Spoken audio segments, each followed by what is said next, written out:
vemos.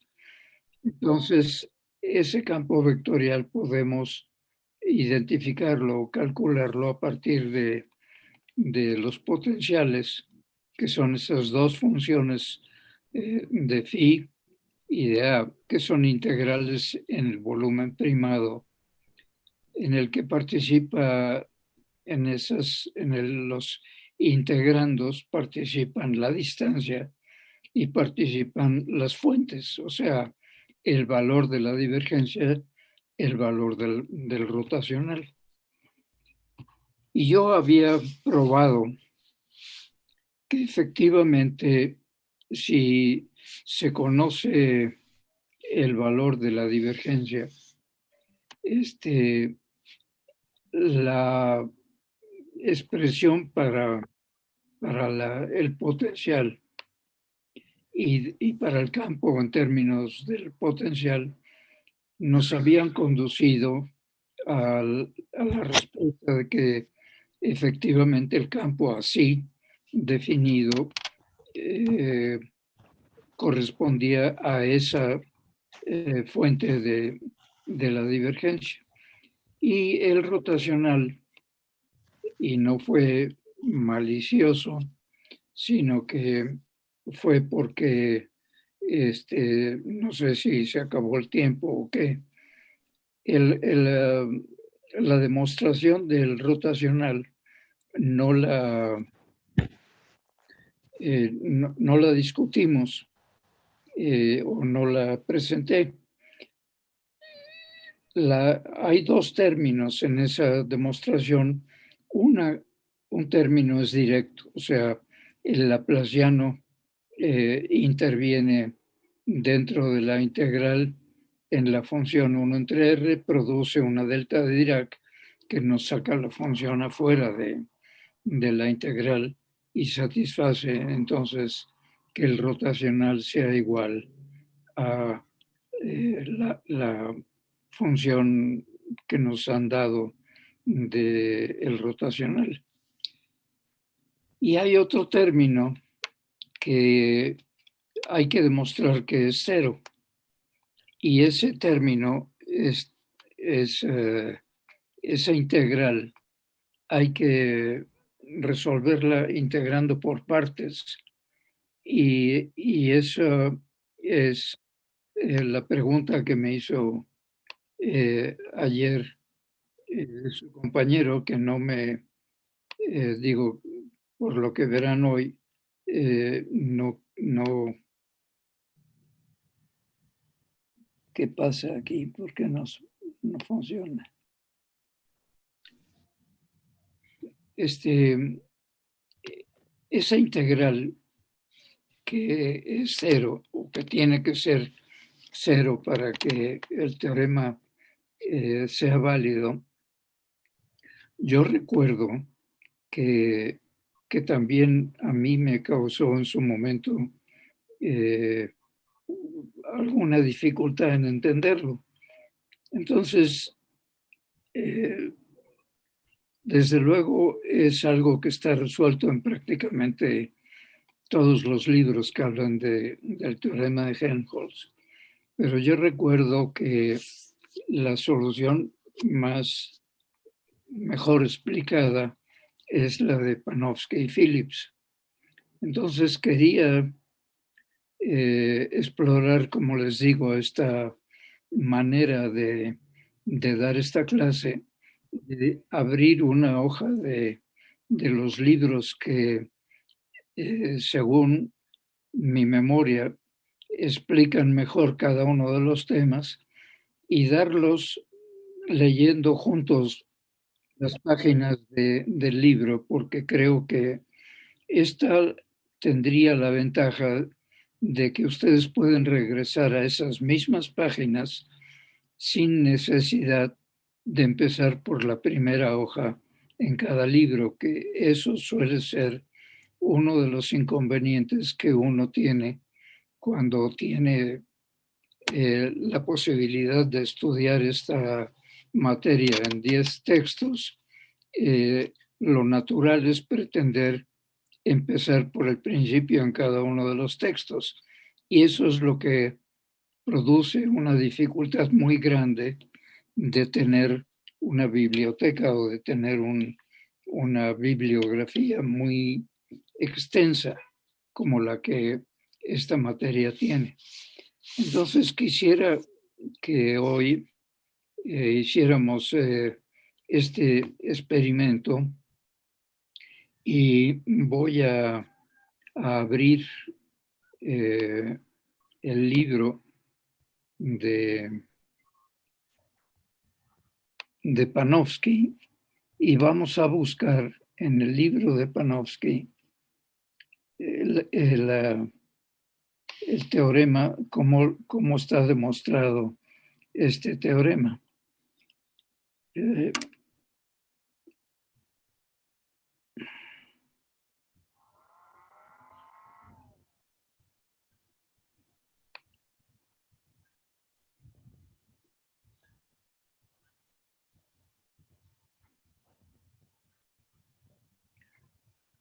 Bueno.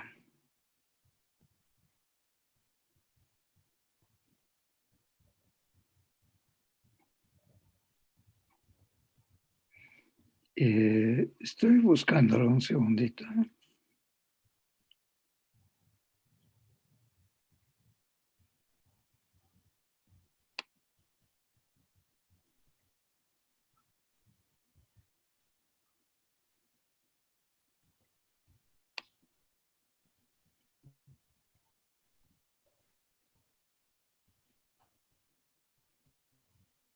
Vaya.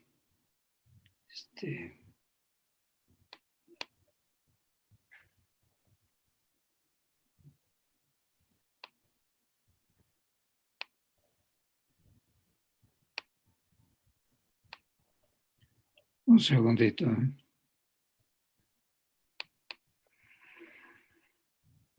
Aquí está. Ok.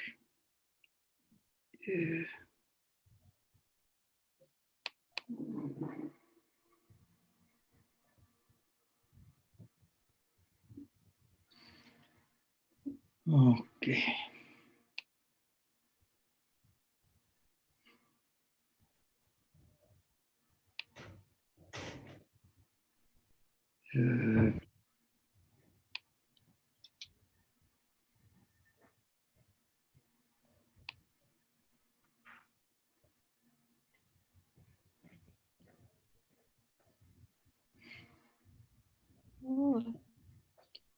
Un segundito, no se me impacienten. Es que estoy al revés. Bueno, ya tengo el libro de Panofsky a la mano. Ahora déjenme abrirlo de la pantalla.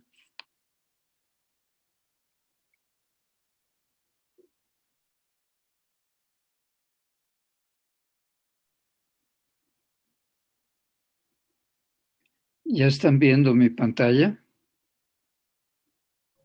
Sí, profesor, ya se ve. Ok.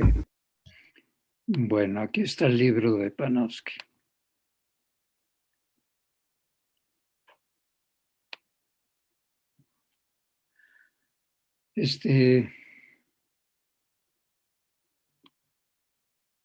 Bueno, para que no se distraigan, vamos a ver el libro. Este libro, esta es la segunda edición, no sé cuál es la edición que yo tengo en mi biblioteca porque no la tengo a mano, pero este es el contenido del Panofsky. Y aquí ven que habla en el primer inciso de campos vectoriales y ahí es donde aparece, si no recuerdo mal, el teorema de Helmholtz.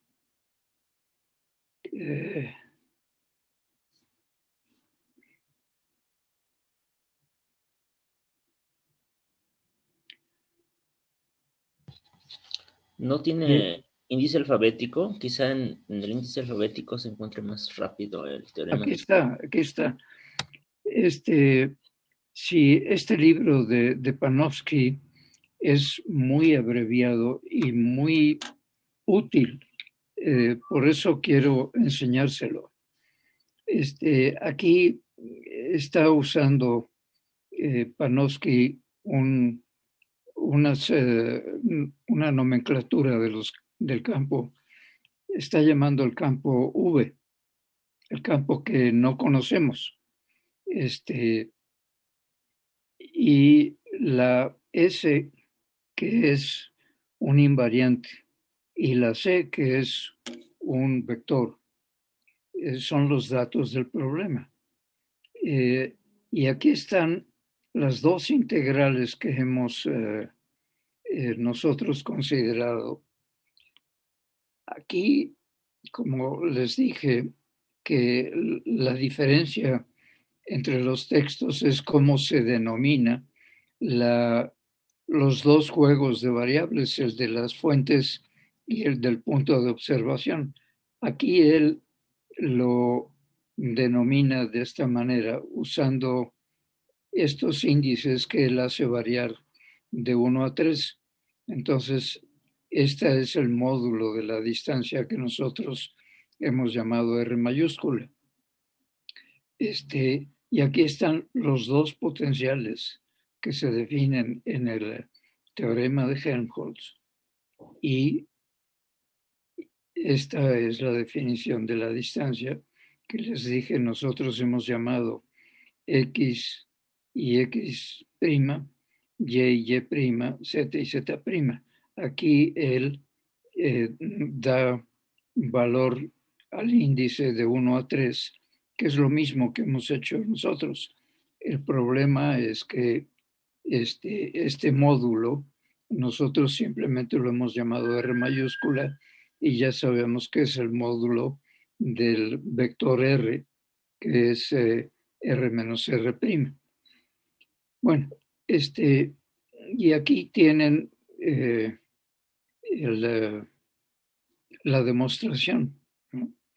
Entonces, que la divergencia del vector se trata de sustituir el vector o el campo vectorial V por su expresión en términos de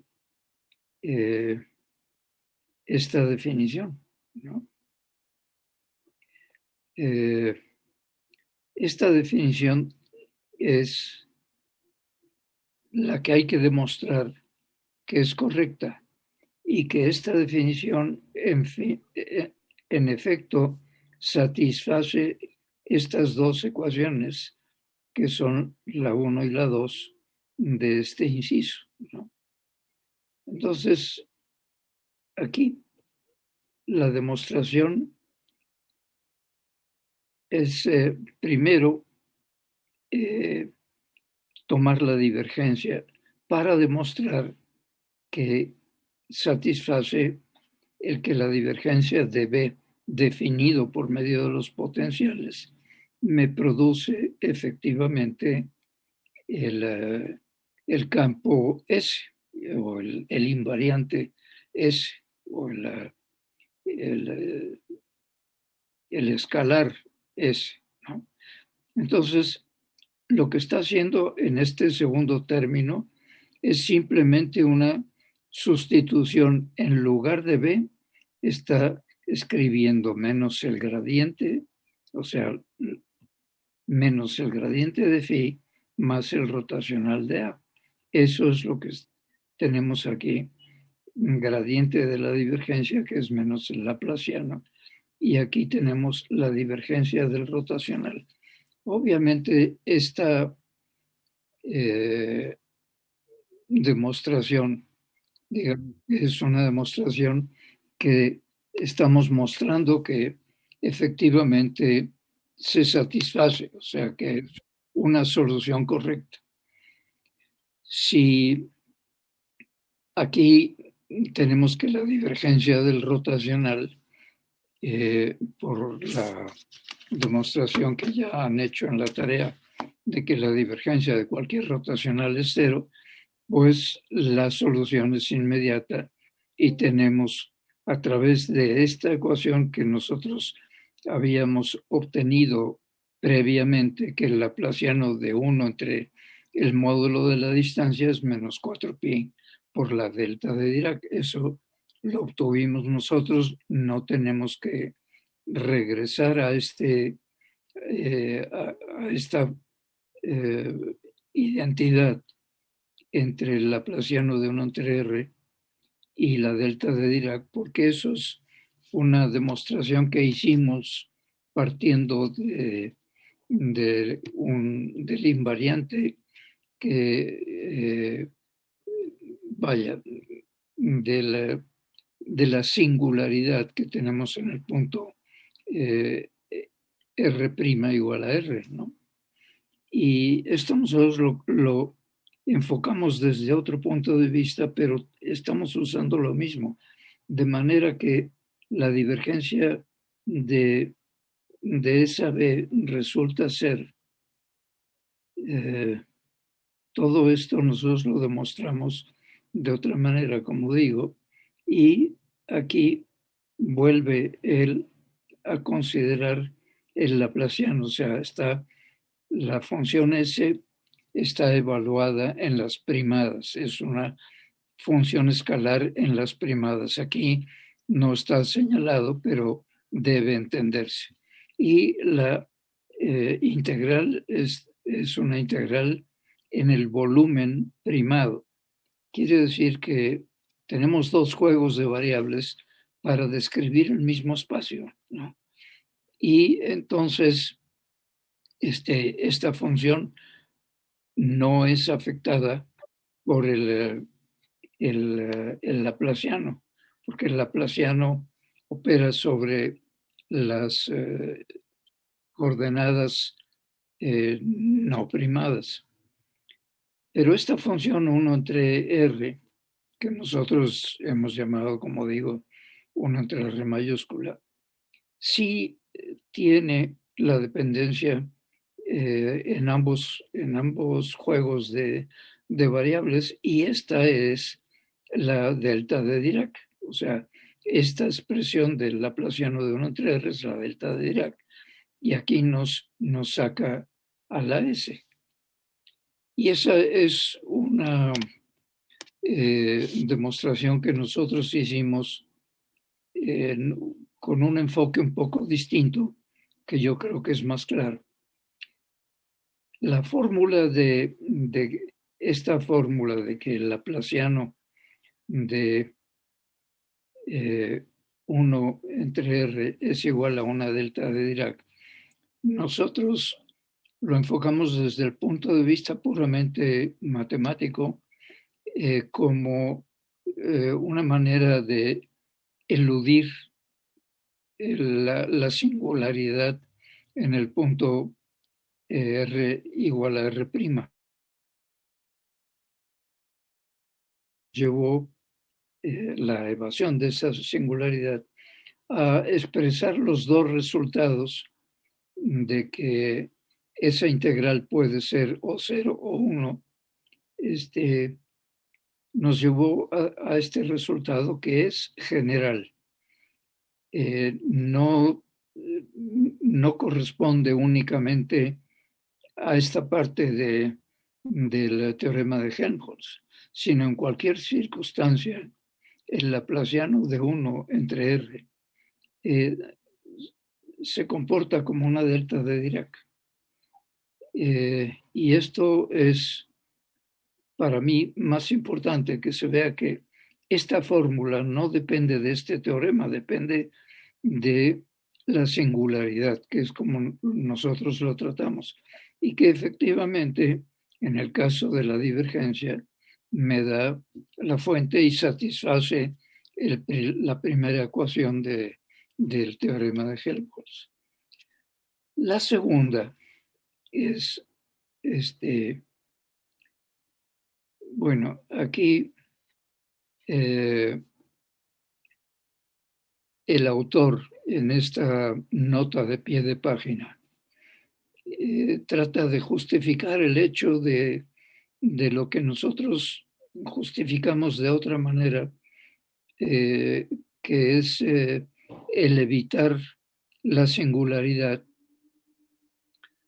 por medio de una integración que ya recordarán, de que es encerrar la singularidad con una esferita pequeña, hacerla tan pequeña como se desee y conectar la superficie de la esfera, que es una superficie que está en el interior, con la superficie exterior, de manera que en el interior queda un volumen en el que no haya singularidad. Y esa, por el teorema de la divergencia, se convierte en una integral de la esfera grande y otra integral de la esfera chica. Y la integral de la esfera chica es menos 4pi. Y ya no recuerdo, no les recuerdo, o no quiero insistir porque lo tienen en sus apuntes, supongo, que eso nos daba una justificación mucho más profunda que la que el autor está ofreciendo aquí al lector, aunque es perfectamente válida también. Entonces él aplica a la definición de B como menos el gradiente de phi. Aquí tenemos el gradiente de phi y aquí tenemos el rotacional de A, que son las definiciones del vector B, o sea, de la función vectorial B en términos de los potenciales. Y esto nos conduce a esta relación que, como les digo, son dos ecuaciones. La ecuación que tiene el laplaciano, pues no tiene pierde. Esa es esta ecuación segunda, esta integral segunda, que tiene la delta de Dirac, que me saca la C fuera de la delta de Dirac, me elimina el 4pi y el signo menos, y me conduce a que el rotacional de B es igual al vector C, a este vector C. Y tengo esa primera integral, que es un poco diabólica. Entonces, el autor hace la misma consideración que yo les acabo de hacer. Empieza por esta segunda integral y determina que esta función este vector, que es el dato del teorema, está evaluado en las primadas, y por la delta de Dirac sale de la integral, que es en el volumen de las primadas, y lo saca afuera. Esto no debe ocasionar más problema, pero sí merece que se reflexione un poco sobre este resultado, que a veces es un poco incongruente con la definición que hemos hecho de que el vector C es un vector que es una fuente y por tanto debe estar definida en las primadas. Bueno, las primadas en un momento dado también se enciman con las no primadas, y en la realidad es que es un mismo espacio en el que están, por un lado, las primadas y en el mismo espacio las no primadas. Y todas las funciones pueden ser expresadas en términos de las primadas o de las no primadas. Entonces aquí tenemos este resultado, que es el resultado del que hemos partido. Bueno, esta es la demostración que el autor hace de esta primera integral, que es C punto gradiente de el gradiente de 1 entre R, que es esta integral. Y el autor va a demostrar que esa integral es cero, primero cambiando la integración. Esto de primadas a no primadas. Esto puede ser un truco y pueden verlo como un truco si quieren.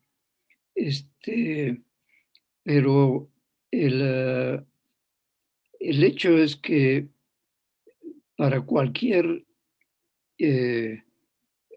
función G que sea función de esa distancia, ocurre que si yo obtengo el gradiente de 1 entre R, ese gradiente tiene la misma expresión que si yo derivo con respecto de las primadas y cambio el signo.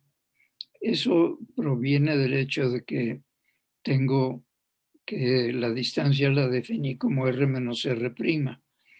Y cuando yo derivo, esta es una identidad que se satisface si la G tiene la forma de 1 entre R. Entonces aquí lo que está haciendo es cambiando el operador por el operador primado. ¿Hay alguna pregunta hasta aquí? No, yo no, sí, sí le voy siguiendo Sí. el hilo. Ok. ¿Todos están siguiendo el hilo? Sí, profesor. Ok. Bueno, miren, antes de complicarnos más la existencia, es obvio que esta integral debe de ser cero, porque el resultado tiene que ser así de sencillo. Ahí Poincaré decía que el resultado más sencillo es el correcto. Y tiene uno que perseguir la sencillez. Aquí lo que está considerando el autor haciendo esta integración por partes es que aquí en la primera integral voy a tener una divergencia en un volumen primado, ¿no? Y como esta sí es el mismo juego de variables primado que el volumen de integración que se realiza en las primadas, entonces puedo convertir esta integral en una integral de superficie por el teorema de la divergencia y llevar esa superficie a infinito. Cuando yo llevo esa superficie a infinito, 1 entre infinito, que es esta R, me va a dar 0 y me va a cancelar esta primera ecuación, ¿no? Y aquí sería el otro término, que es este término que tengo que, también puedo integrarlo en, en infinito, ¿no? Aquí dice, la segunda integral, la divergencia de C es 0, y, o sea, por el inciso anterior, la divergencia de C es 0, y aquí dice que la primera se puede transformar por medio del teorema de Gauss, o sea, convertirlo en una integral en la superficie externa, hacerla crecer muy largo, hacer el radio muy grande, de manera que todo se convierta en cero. Entonces, efectivamente, como supongo que has pensado, es un truco.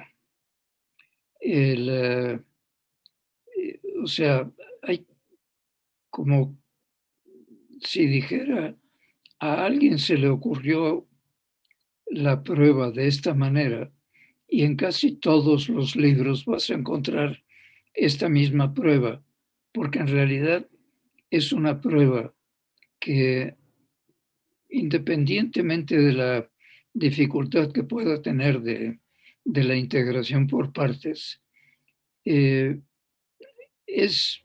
bastante obvio que se puede ver que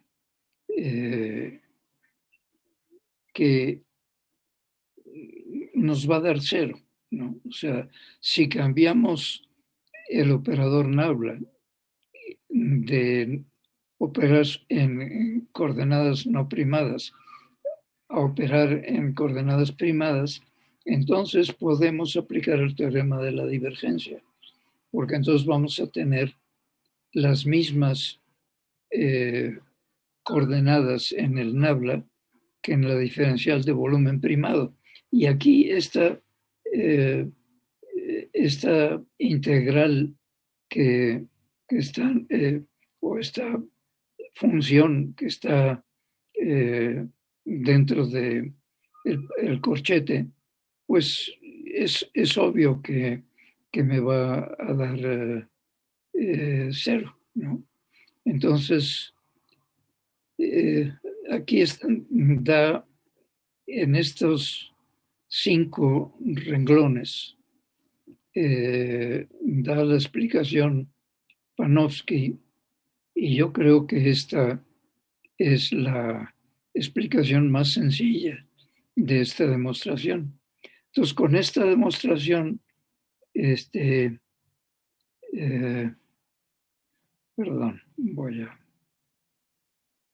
con esa demostración se prueba que efectivamente el vector o la función vectorial V mayúscula satisface estas ecuaciones si se define esta V en términos de phi y de A, donde phi y A son estas dos integrales de volumen primado. Y digamos que no es que sea una demostración en el sentido de que esto ocurre siempre, porque a estos vectores, al vector phi le puedo añadir el rotacional de un vector, al rotacional de A le puedo añadir el gradiente de una función escalar, y va a seguir cumpliendo con el mismo campo, va a definir el mismo campo. O sea que no es que sea válido para todo, pero es una comprobación, si lo quieren ver, es una comprobación de que efectivamente si conocemos S y conocemos el vector C, o sea, si nos los dan como datos, entonces conocemos B. Si conocemos la divergencia y el rotacional, conocemos el campo vectorial por medio de estas relaciones y de estas integrales que definen esas funciones. Estos son los potenciales escalar y el potencial vectorial. Y esto que ocurre en electrostática y magnetostática, después tendremos que modificarlo para que se satisfaga también de otra manera cuando complicamos las cosas con la ley de Faraday. Bueno, esto es una demostración bastante importante.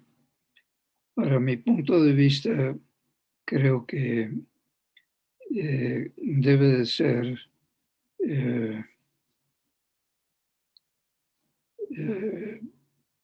interesante saber que esto se satisface, aunque aquí el autor, que es los autores, porque son dos, Panofsky es uno y Melba Phillips es una autora, prueban que la prueba del teorema está completa. Como les digo, quizá no es una prueba como se acostumbra, pero es una comprobación de que si se conoce la divergencia y el rotacional, se conoce el vector B por medio de los potenciales. Y esto tiene su importancia porque las ecuaciones de Maxwell, por lo menos al principio, nos van a dar el rotacional y la divergencia del campo eléctrico y el rotacional y la divergencia del campo magnético. Y conociendo la divergencia y el rotacional, conocemos el campo magnético y el campo eléctrico. Bien.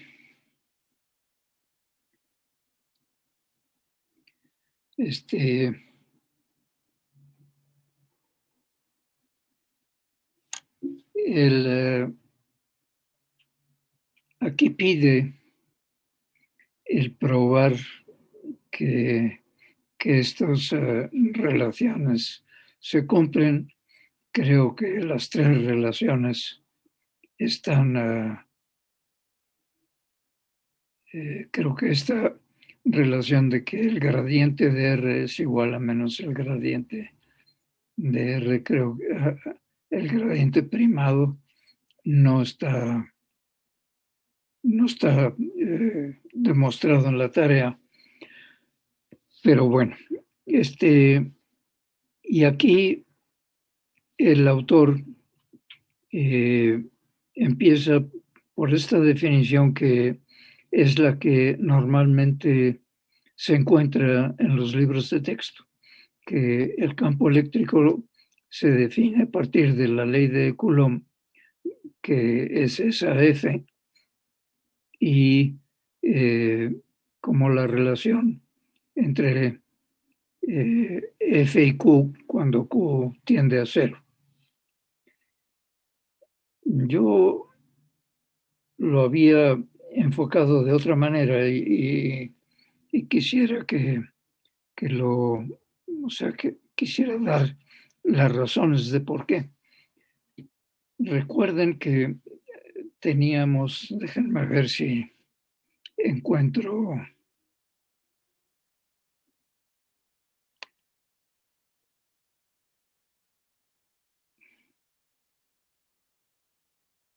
estoy tratando de encontrar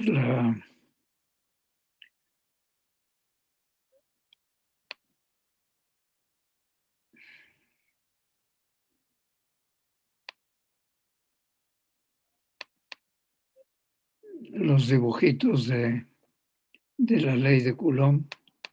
Déjenme ver si... Bueno.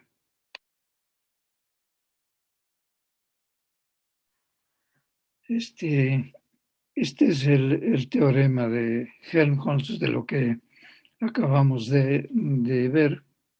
Recuerden que el laplaciano de 1 entre r es igual a menos 4pi por la delta de Dirac es la demostración que habíamos hecho, que habíamos obtenido de trabajar la singularidad en este punto, encerrándola en la esfera. Y aquí es lo mismo que hace Panofsky, en donde la phi y la a tienen el valor a través de estas integrales.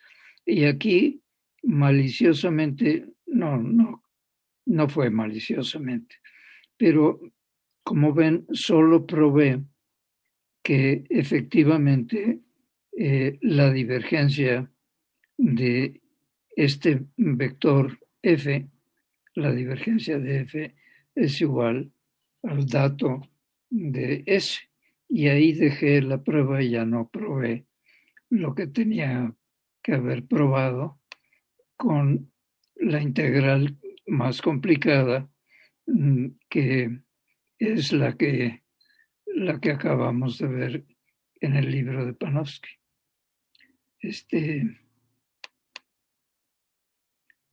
Y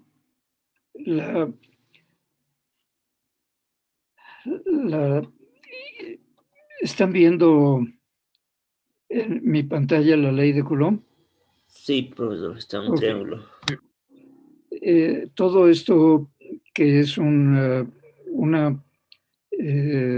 comparación con la introducción de Panofsky, la estoy haciendo porque creo que es muy importante que vean cómo se puede introducir la física de varias formas en resultados que hasta ahora son puramente matemáticos. Entonces aquí tengo el vector distancia, que es R menos R', que por el triángulo o por la ley del paralelogramo tiene la dirección de las primadas hacia las no primadas, ¿no? Y habíamos visto que, o había yo señalado, que esta fuerza de Coulomb, esta F, que es m por la aceleración, y que está evaluada en el punto no primado, y que esto es una selección, no es que la física me obligue a poner aquí el punto donde voy a observar. Igualmente podría ponerme en la otra carga y observar lo que me produce.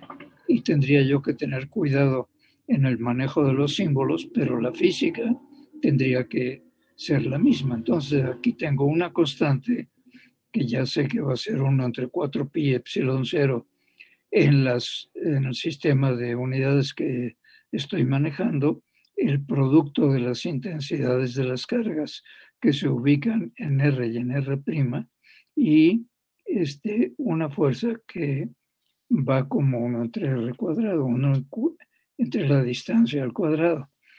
Y haciendo uso de esta identidad vectorial de que el gradiente de 1 entre R tiene exactamente esta expresión, se puede expresar la ley de Coulomb de esta manera, que es mucho más apropiada, porque aquí tengo esta función 1 entre R, ¿no? Que es una función que es la función potencial. Y aquí había entonces dicho que el hecho de que yo pueda mover la carga que tengo en el punto R no primado, en cualquier dirección y en cualquier posición que sea distinta de R', indica que hay un intermediario que es el campo eléctrico que definió, que imaginó observando los campos eléctricos y magnéticos Faraday en su momento, y que si yo defino ese campo eléctrico como menos el gradiente de esta función phi, que tiene el valor constante y 1 entre R, entonces la fuerza en cualquier punto de este campo eléctrico es Q por E. Y es una introducción distinta de la que hace, déjenme ver si la tengo aquí,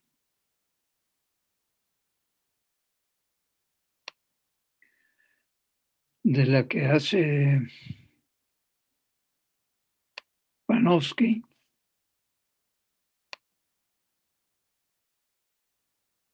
en la que está definiendo, vaya, ¿por qué no puedo? No entiendo por qué esto no se mueve ahora.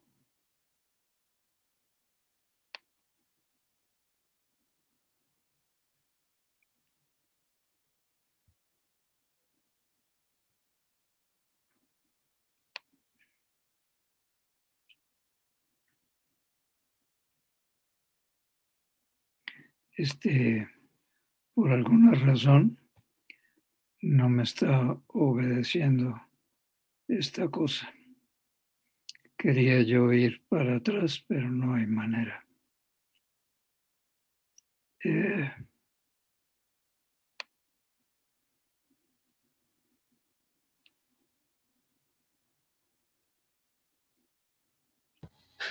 Profesor, creo que tiene que desactivar el slideshow que está activado, porque cada cierto tiempo se cambian, ¿no? Ah, sí, ya no te hice caso, pero lo hice sin querer. Bueno, aquí estamos en lo que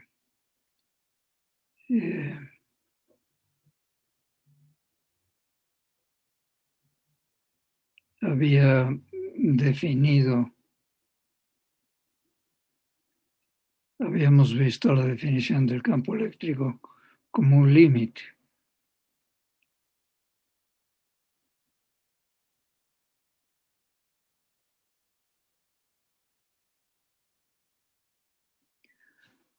Bueno, aquí está.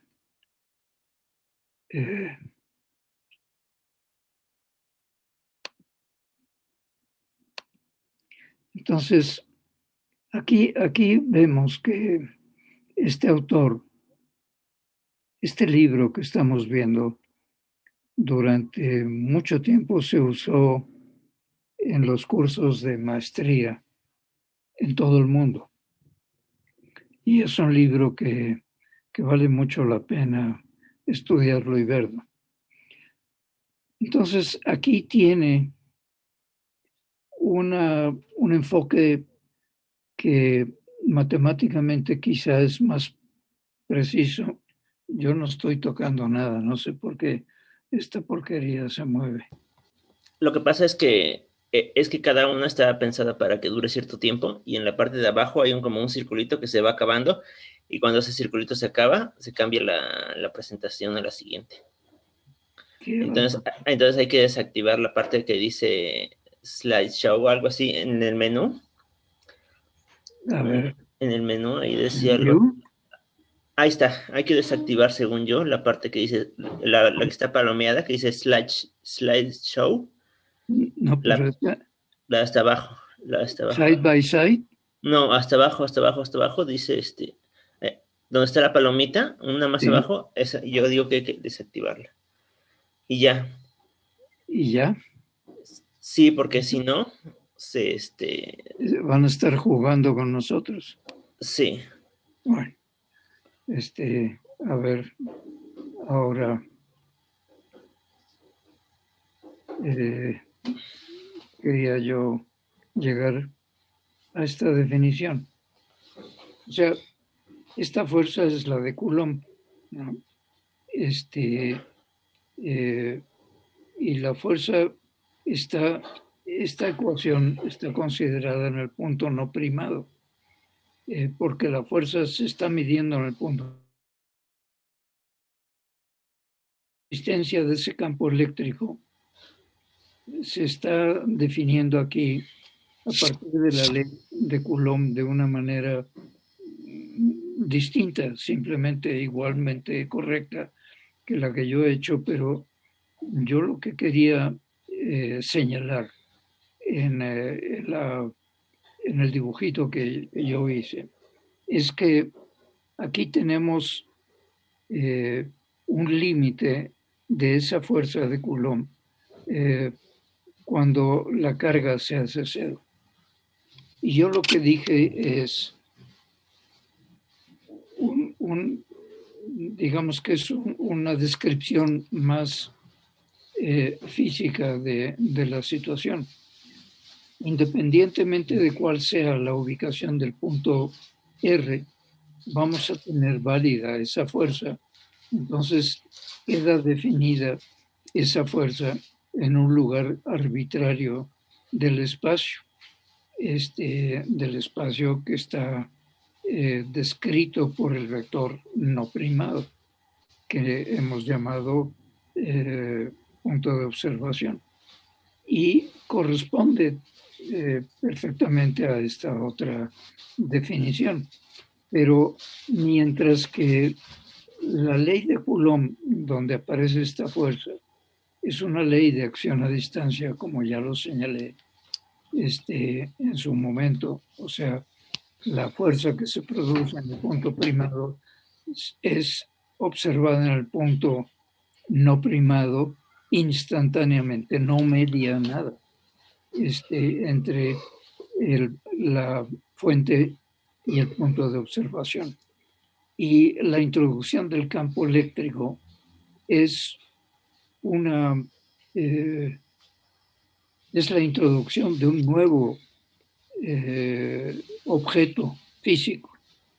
Este objeto físico es el que se desprende que debe existir si uno analiza que lo que ocurre en el punto no primado debe ocurrir en cualquier ubicación fuera de la carga primada.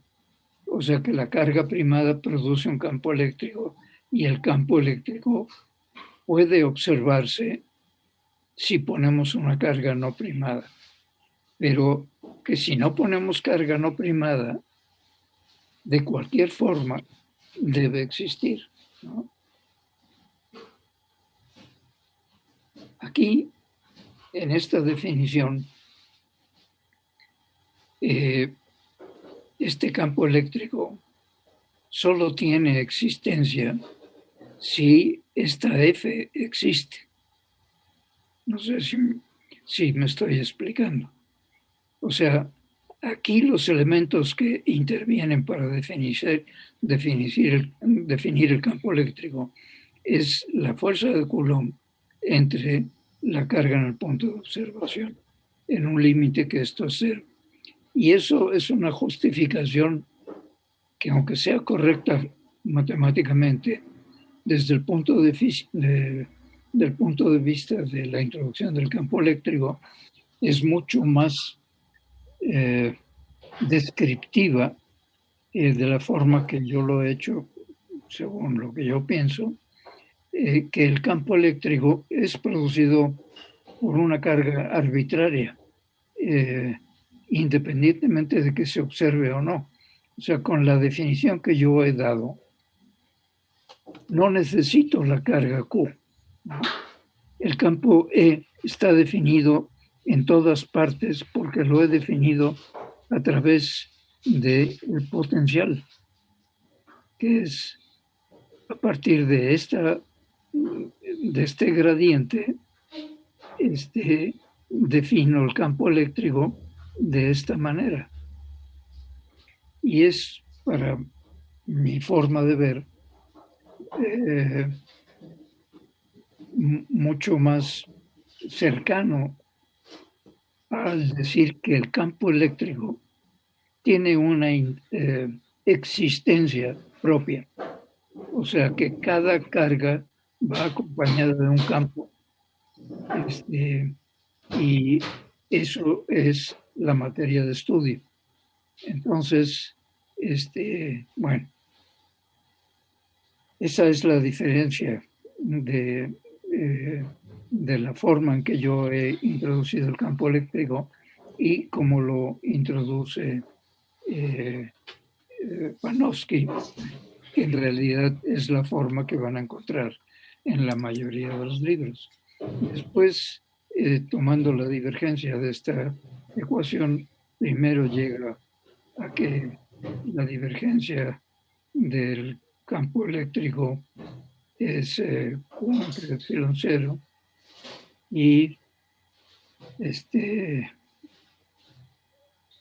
después considera una densidad de carga dentro de integrales de volumen y obtiene lo que se llama el teorema de la divergencia, que por el teorema que hemos visto, la divergencia de es ρ entre epsilon 0 y el rotacional en todos los casos debe de ser 0 porque el campo eléctrico es el gradiente, el campo eléctrico es el gradiente de una función.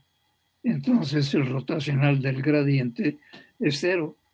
Y así se satisfacen y así se definen estas dos ecuaciones, que son las ecuaciones del campo eléctrico.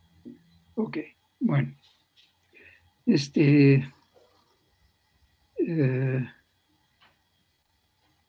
Creo que todo lo demás ya lo hemos visto. Ahora tendremos que...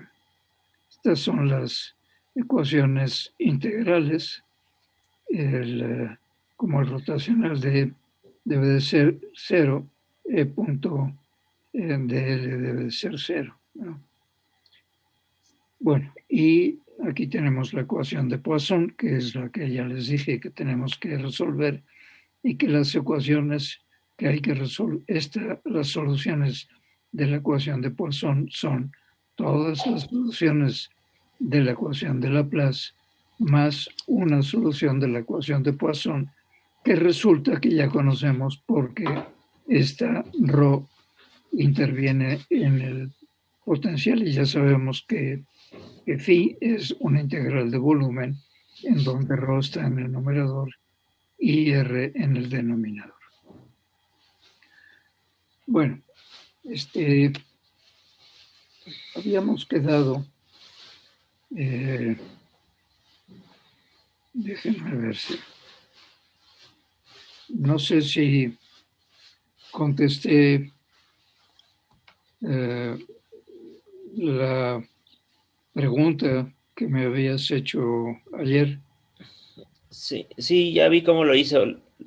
Hizo que Sí, o sea, es un juego que se hace entre primadas y no primadas para poder aplicar el teorema de la divergencia, pero es igualmente válido, ¿no?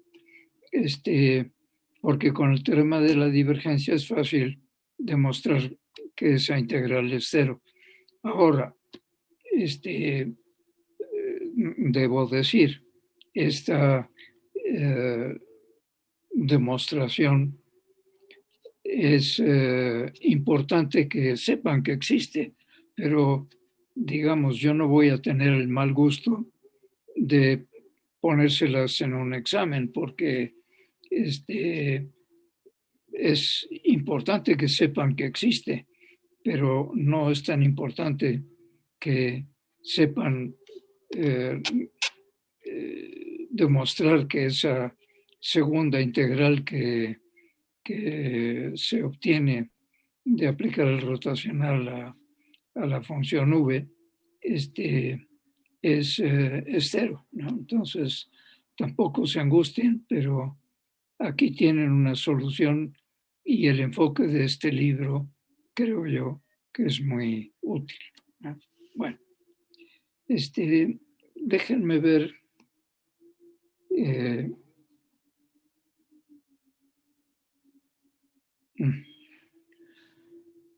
Permítanme, voy a salir un segundo.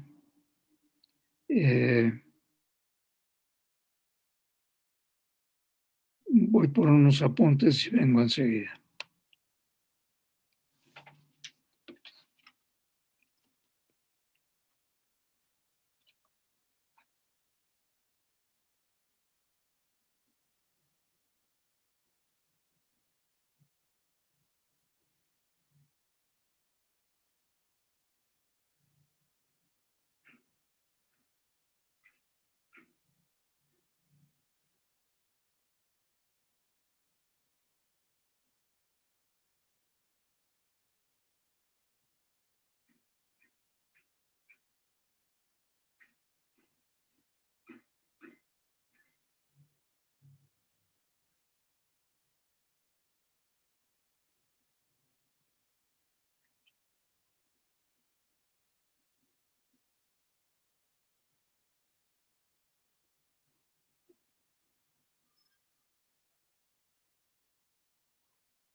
Ya estoy de nuevo aquí.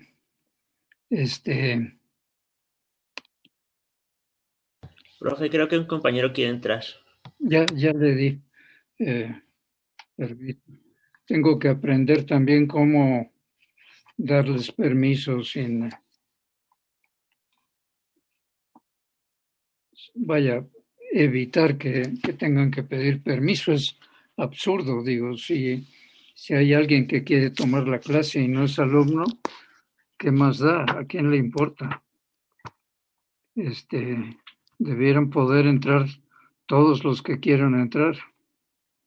Es que fui a buscar eh, mis apuntes sobre coordenadas generalizadas que este es lo que tenemos que ver ahora. Y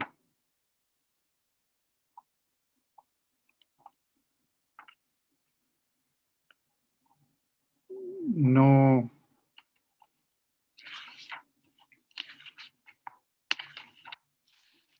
este libro de Panofsky no las tiene eh, o no las encuentro.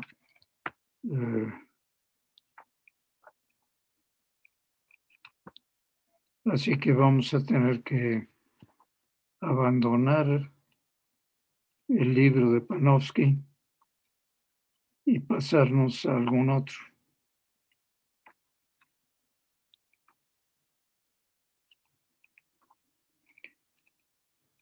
Entre los libros que quería, no, Panofsky no tiene. Voy por otro libro.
Miren,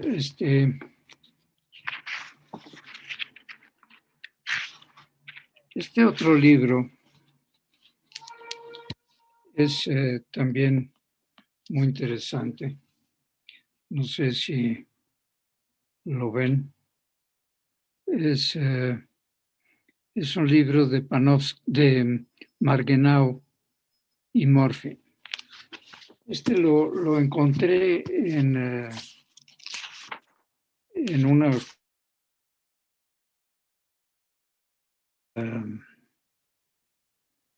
lo voy a quitar ya, el que estábamos viendo, porque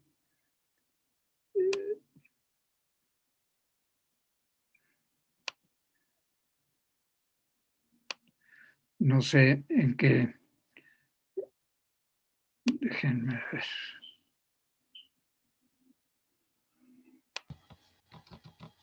Profesor, ¿cómo se llama el autor? Henry Margenau. Margenau, lo conseguí ayer y me parece que está muy, muy mal, pero enseguida es que en cuanto uno trabaja un poquito en encontrar cosas en la red, no hay pantalla que aguante. A ver, déjenme ver. Ah, no.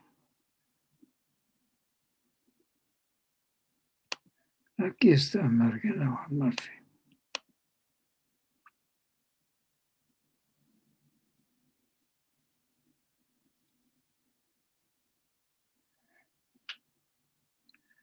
¿Están viendo mi pantalla? Sí. Bueno, este libro, Sí. Podemos experimentar lo que les había propuesto de estudiar dentro de estos textos, sin a menos de que sea necesario que yo escriba,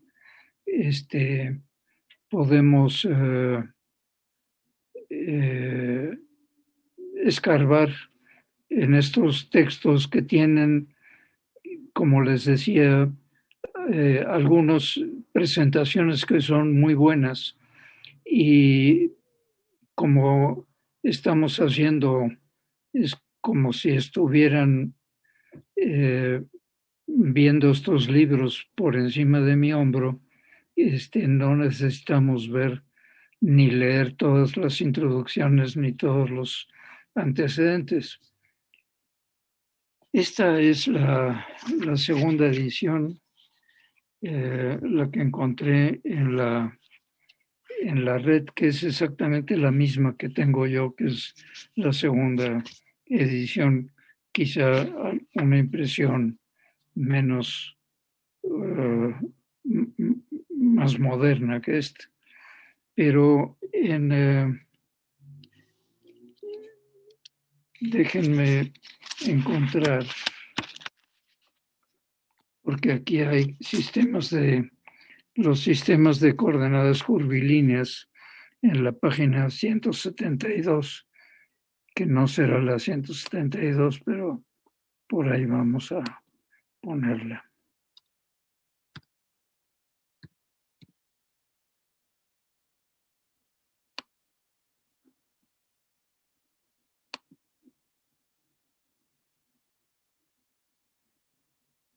Bueno,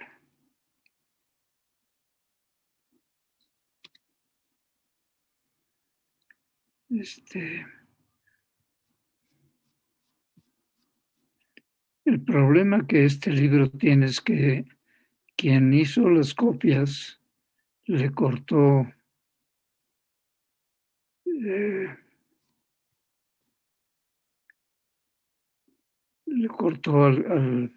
a algunas páginas, y si tenemos la mala suerte de que no está, a ver si ustedes pueden encontrar una versión que tenga mejor calidad que la de este libro, que la de esta copia.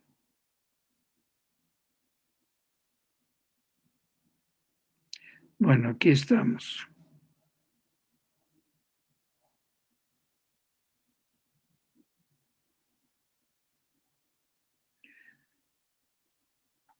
Aquí empieza él con sistemas de coordenadas y lo que se llama coordenadas curvilíneas. Él creo que de cualquier forma, aunque estaba pensando no hacer uso de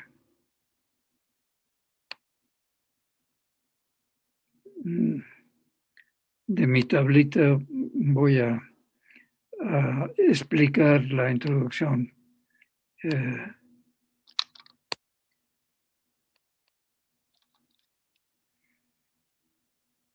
En el sistema de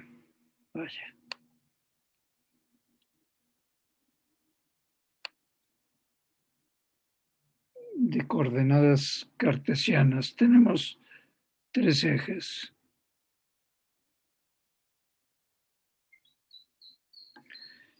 Y en el sistema de curvilíneas tenemos 3 curvas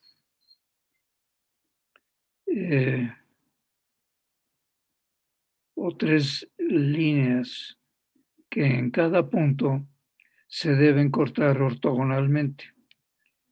Que una línea corte ortogonalmente a otra quiere decir que sus tangentes deben formar ángulos rectos.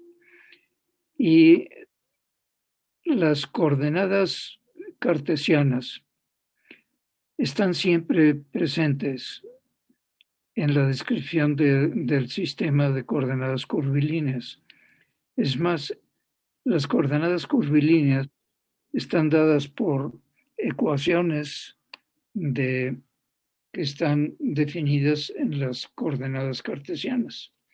Entonces, siempre vamos a tener una relación entre las cartesianas y las curvilíneas.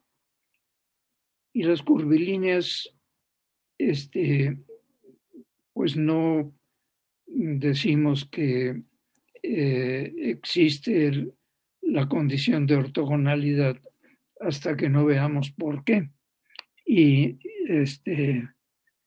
esto es lo que vamos a ver aquí, basándonos en la interpretación que hace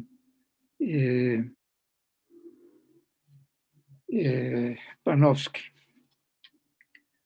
Dice Panofsky, existen 3 funciones que son Q1, Q2 y Q3. Él las llama de esta manera, que son funciones de las coordenadas y son funciones lineales de las coordenadas. Y es una transformación del espacio de X, Y y Z, definido por X, Y y Z, y que existe una transformación que nos convierte cada punto en Q1, Q2, Q3. Y siempre debe haber esta función de las coordenadas X, Y y Z a Q1, Q2 y Q3. Y esto aquí está ocurriendo en esta copia del lado derecho que ven. No es que yo esté enfocando mal, es que está incompleta. O sea, la hoja está corrida y le falta 2 letras o así del lado derecho. Bueno, la cuestión es que debe existir una transformación de R3 en R3. O sea, estamos encontrando, déjenme ver si puedo saltar. Esta es entonces una transformación de R3 en R3. O sea, quiere decir que el espacio cartesiano está, puede estar expresado de esta manera o de esta otra.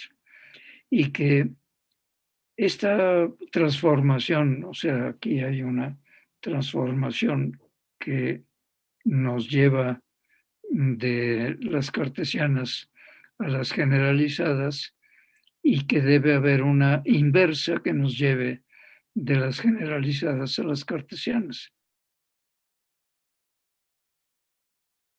Y obviamente dentro de esa transformación debe estar contenida la transformación idéntica. Y estos son requisitos obvios que deben satisfacerse. Entonces, si diferenciamos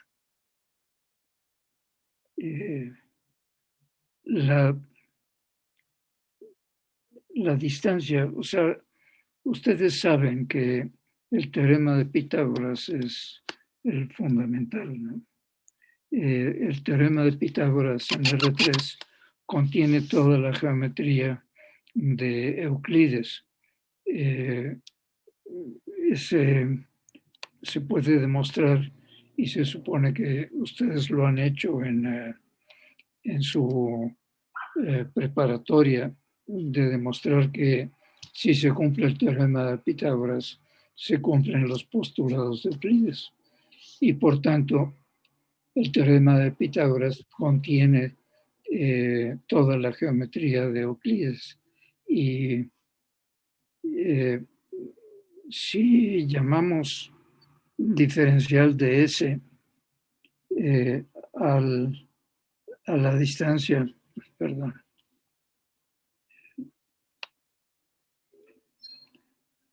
la distancia entre dos puntos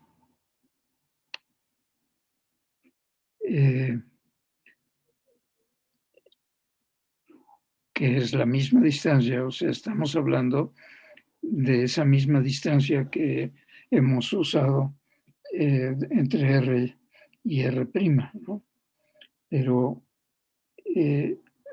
la diferencial del cuadrado de esa distancia es en coordenadas cartesianas de x cuadrado de y cuadrado.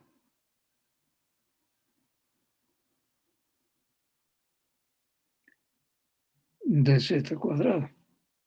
Y ese es el teorema de Pitágoras ordinario. Entonces aquí lo que necesitamos es que el cuadrado de esa distancia, cuando lo expresemos en términos de las nuevas funciones, mida lo mismo, porque está en el mismo espacio. Entonces, si obtenemos de x, de y y de z en función de las nuevas funciones q, aquí no se ve de x, pero se lo pueden imaginar. De x está aquí arriba, de y es la parcial de y con respecto a q1 por dq1, etc.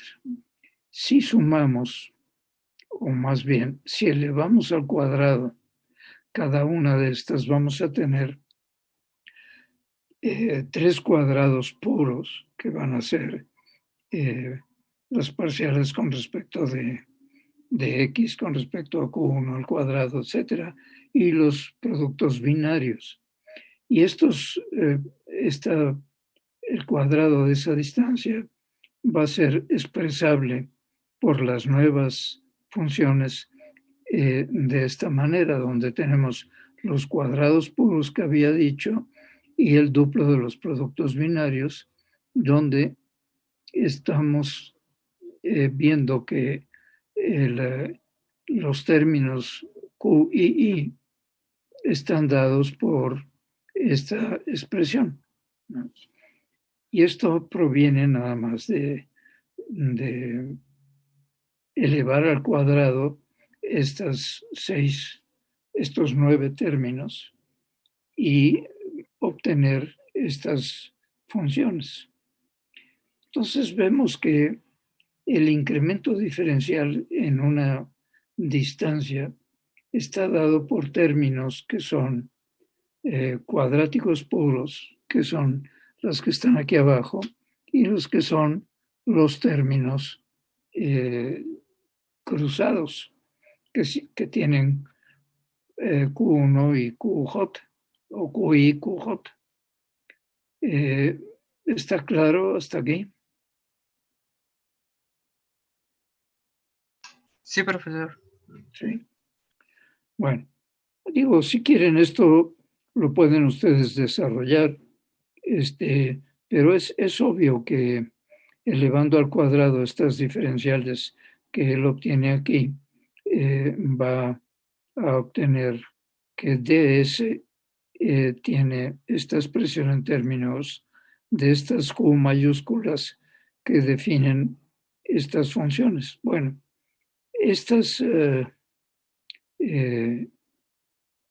Q normalmente se les llama H, pero vamos a ver qué forma tienen.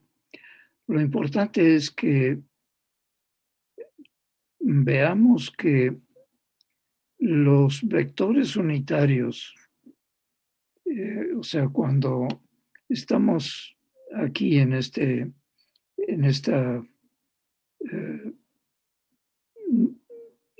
punto, tenemos, digamos, un vector unitario que es tangente a esta línea, otro vector unitario que es tangente a esa línea, y si son ortogonales, este ángulo debe ser de 90 grados y la otra pues estaría, digamos, hacia arriba. Esto coincidió que estos vectores unitarios parecen ortogonales tal como está dibujado esas 3 líneas de coordenadas generalizadas que se cortan en este punto donde se señala el cruce, ¿no?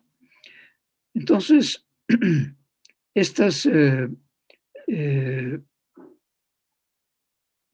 el significado de estas Qs se obtiene de aquí mismo. Por ejemplo, supongan que la Q,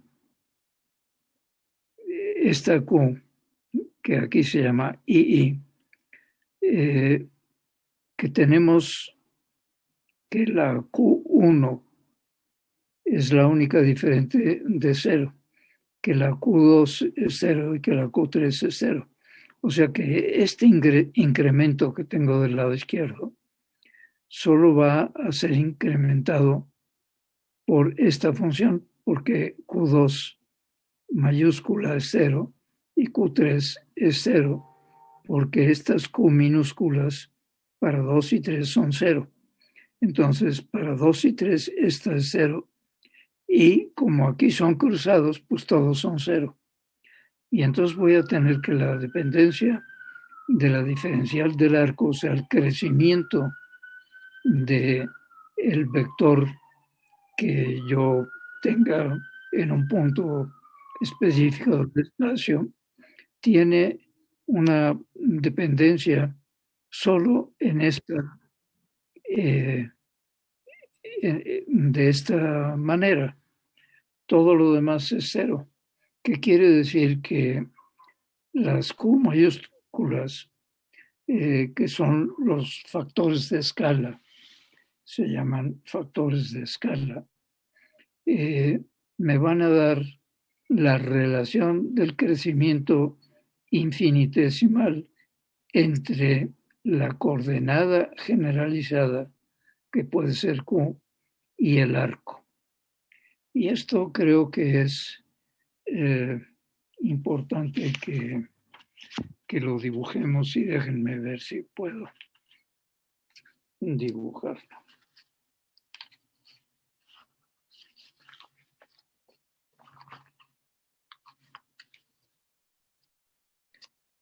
Pueden, por ejemplo, imaginarse las coordenadas esféricas polares. Eso es una manera de verlo.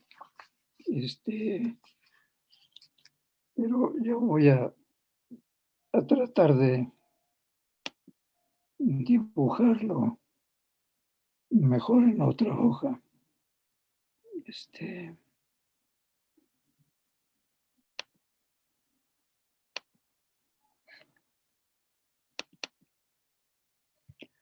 Entonces, tenemos la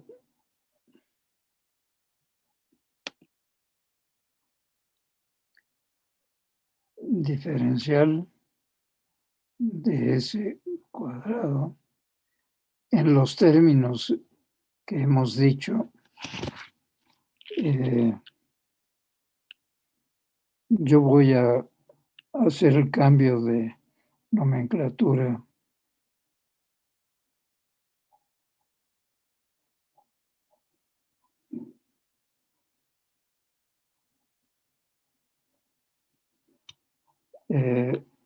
Al I lo voy a llamar H. Es una nomenclatura más adecuada. Voy a dibujar una proyección sobre uno de los planos de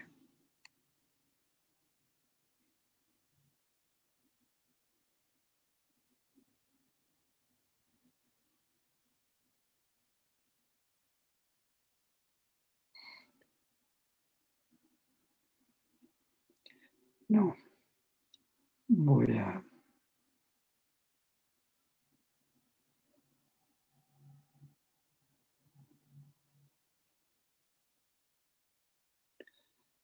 imaginen que es una proyección sobre un plano en donde aquí tengo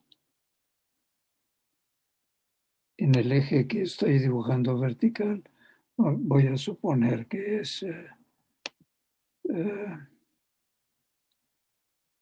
de las X.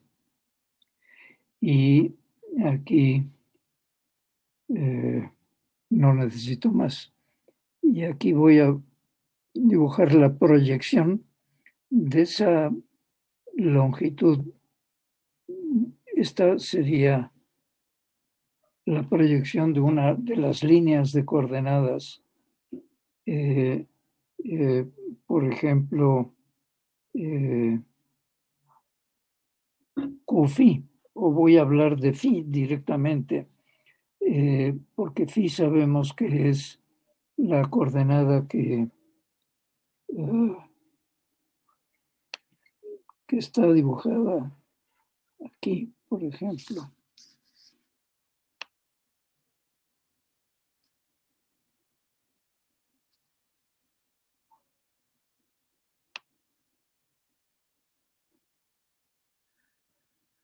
Voy a exagerar aquí la diferencial.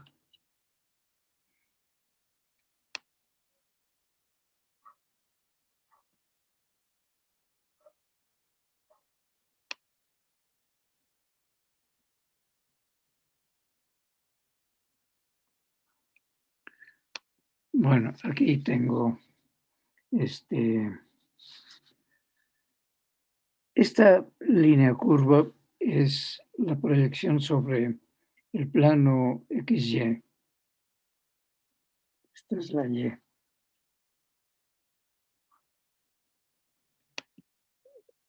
De las coordenadas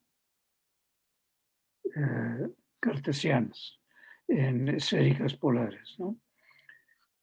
O sea, imaginen que estamos viendo la proyección de una línea de coordenadas y lo que queremos es ver, aquí tengo lo que sería la diferencial del arco, sería este cachito que tengo aquí, que lo puedo, uy, este es el problema que tiene este dibujo, que si hago la letra muy pequeña se hace un garabato.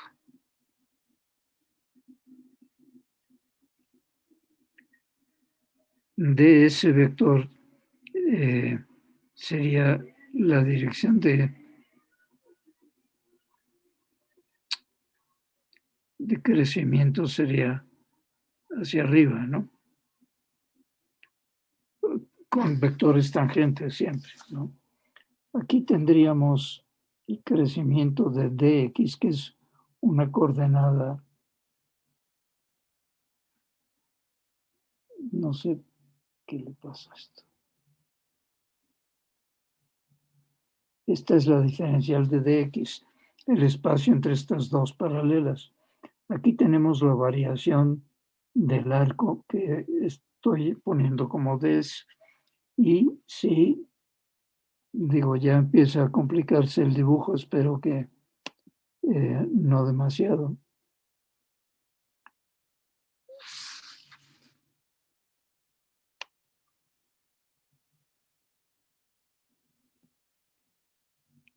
Entre la tangente y esta línea que acabo de dibujar, que es paralela al eje X, hay un ángulo que es el ángulo alfa, digamos, y aquí tenemos el ángulo.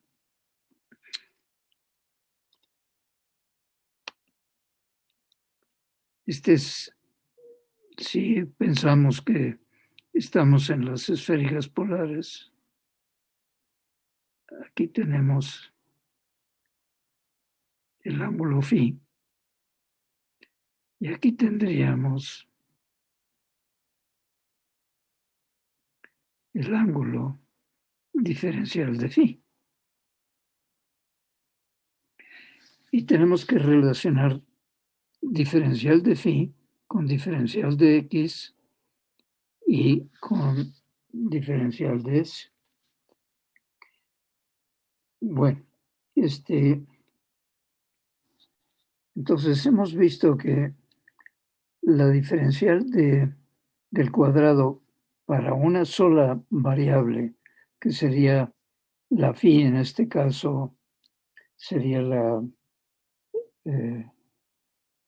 phi, sería lo que en el texto generalizado estamos llamando I, o I1, ¿no? Q1. Son variables, estas no son cargas. Entonces, estas constantes que me relacionan el arco con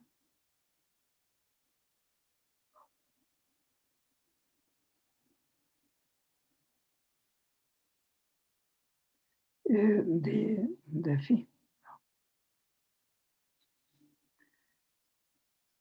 Entonces, aquí podemos ver que el coseno de este ángulo entre la dirección del eje X y la tangente de la línea de coordenadas, el coseno de este ángulo, o sea, ahí está el ángulo alfa, es igual a dx entre ds. Estamos hablando de una distancia diferencial, de una distancia muy pequeña, y por tanto la longitud a lo largo del arco ds se confunde con esa hipotenusa y se produce el coseno de ese ángulo es igual a dx entre ds, pero ds es igual a su vez, o sea, aquí puedo sustituir el 1 entre h1 por dx entre d,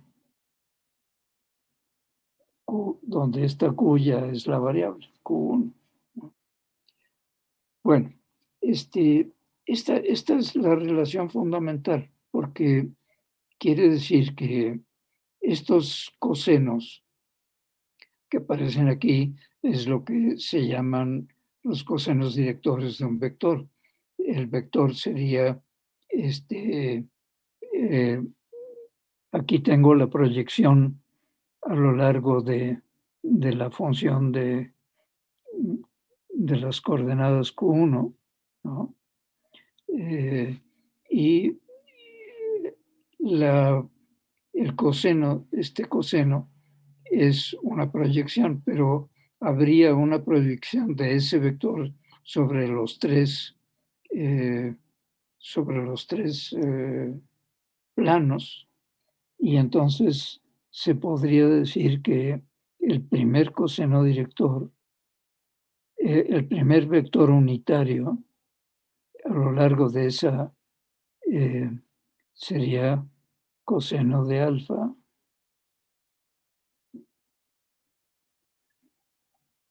coseno de beta, donde esa beta sería lo mismo, pero con el 2, y coseno de gamma para el tercer vector. Y entonces aquí voy a tener que, para este coseno sería 1 entre h1 por dq1, etc. No sé si estoy brincando demasiado. Otro vector, digamos el E2, extrapolando lo que acabo de obtener para otra línea de coordenadas, estaría dado por cosenos, y esos cosenos a su vez estarían dados por 1 entre h2 por dx con respecto a dq2. Aquí ese coseno sería 1 entre h2 por la diferencial de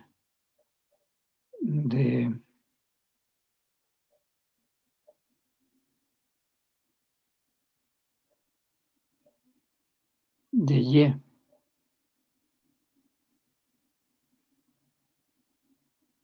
con respecto a dq2 y 1 entre h2 por la diferencial de z con respecto a dq2. Lo que quiero mostrar con esto es que de las relaciones cuadráticas,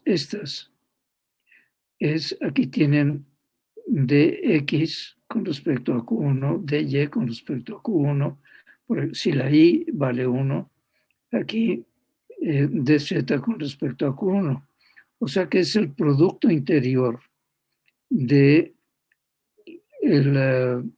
de los vectores unitarios, de dos vectores unitarios, I y J, expresados en cosenos, nos dan esto. Y si esos vectores unitarios son ortogonales, estas Qs deben ser cero, ¿no? Puesto que este es el producto interior de esos vectores unitarios.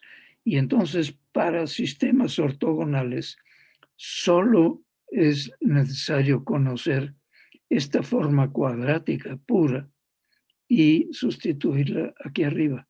O sea, estas funciones que son cruzadas nos están dando los productos interiores. Como estamos suponiendo que los sistemas son ortogonales, las hacemos cero. Esto es un tema de estudio de geometría diferencial. Si ustedes quieren estudiarla, yo les puedo dar referencias en los que estos vectores unitarios ya no son ortogonales. Y entonces se obtiene la geometría diferencial donde aparecen símbolos de Christoffel y todo aquello que ustedes ya han probablemente oído. Pero para sistemas ortogonales nada más necesitamos conocer estas funciones Q. Y como conocemos las transformaciones, o sea, las funciones que nos llevan de X a las funciones generalizadas o de las funciones generalizadas a X y a Z, entonces estas relaciones entre el arco y la variable son conocidas. En un caso muy sencillo, es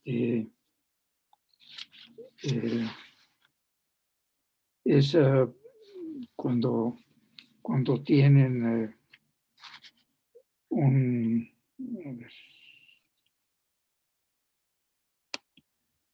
si tenemos bueno, ya que estoy aquí voy a dibujar un círculo. Si tenemos un círculo y tenemos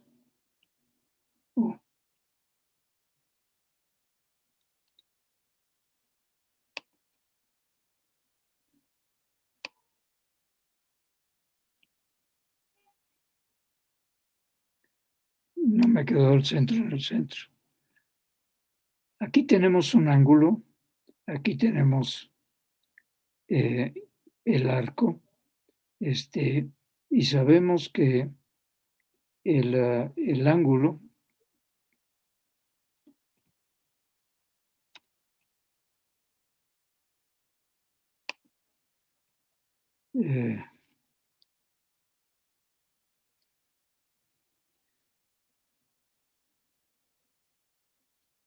aquí tenemos lo que sería la diferencial del arco y aquí tenemos d teta, que sería una coordenada generalizada. O sea, aquí sería... Y supongan que esto es una relación pequeña. Entonces, d teta, bueno, perdón que ya escribí mal.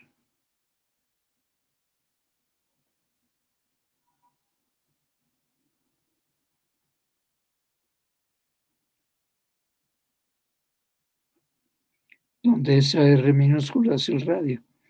Entonces, aquí que tengo que, aquí me faltó o me sobró, mejor,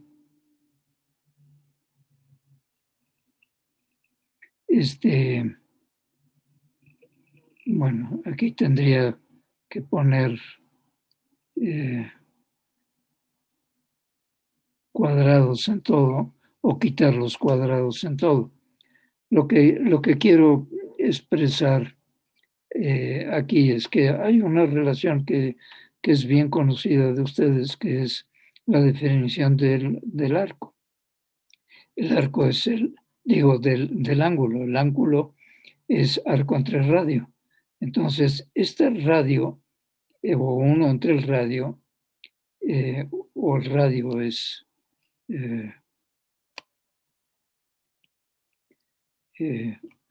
aquí tendríamos que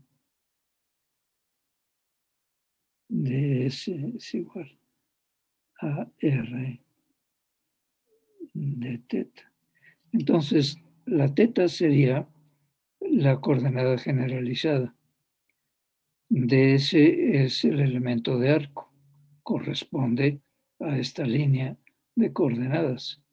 O sea, la línea de coordenadas se obtiene al incrementar desde un punto esa coordenada. O sea, si estoy aquí y donde tengo, o sea, si estoy en un punto arbitrario y aumento la teta, voy a describir un arco. Ese arco es la línea de coordenadas que pasa por el punto. Bueno, siempre se va a satisfacer que el elemento de arco a lo largo de la línea de coordenadas va a ser R por diferencial de teta. Porque diferencial de teta es ds entre R. Luego, la constante de proporcionalidad o el factor de escala entre el arco y la línea de coordenadas es la R. Esta H, que aquí es H, que aquí es Q, es R. En el caso específico de un eje de coordenadas que son la familia infinita de círculos que tienen centro en ese lugar donde estoy dibujando, y siempre va a ocurrir esta relación entre la coordenada generalizada teta y el arco. Bueno, pues se acabó el tiempo. Échenle un ojo. Seguimos el miércoles. ¿Alguna pregunta? Ahora que ya tienen aquí mi garabato. No, profe, muchas gracias. No, profe, estamos bien. Bueno, yo estoy bien. No, todo bien. Bueno. Gracias. Si tienen alguna pregunta, tráiganla en un dibujito para el miércoles, que ya saben que quisiera verlos actuar en un pizarrón. Bueno, seguimos con esto el miércoles. Que la pasen bien, no demasiado bien. Gracias, profe. Nos vemos. Gracias, profe. Nos vemos. Adiós. Adiós. Gracias, hasta luego.